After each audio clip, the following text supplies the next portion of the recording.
खबर शामिल करते हैं तांदरियावाला के थाना गढ़ की, जहां का इलाका चोरों और डाकुओं का गढ़ बन गया। चोर रात की तारीखी में कई घरों का सफाया कर गए। चोरी और डकैती की बढ़ती हुई वारदातों से इलाका भर में शदीद खौफ व हिरास फैल गया।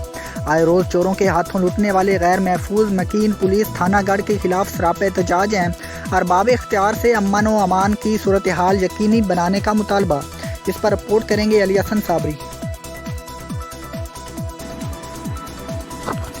जी तहसील तांदरियावाला के थानागढ़ के इलाका नवा कुएं में चोर हाजी याकूब जरगर के घर की छत फाड़कर 10 तोला तलाई जेवर, 45 तोला चांदी, 10 लाख रुपए नकदी और दीगर कीमती सामान ले उड़े।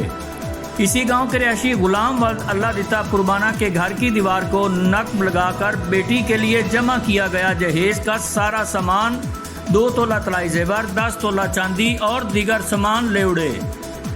बुल्लड़ खू के रिहायशी मोहम्मद अली माची के घर चोर दीवारें फलांग कर दाखिल हो गए और गन पॉइंट पर 2 लाख रुपए नकदी, 1.5 तोला सोना, 12 तोला चांदी और दीगर कीमती सामान लेकर फरार। जबकि चालोदरा की बेवा करम भरी के घर चोर दीवार को नकब लगाकर उम्र भर की जमा पूंजी से महरूम कर गए। एक ही रात में इलाका में चोरी की बढ़ती हुई वारदातों के खिलाफ इलाका भर में शदीद खौफो हिरास फैल गया।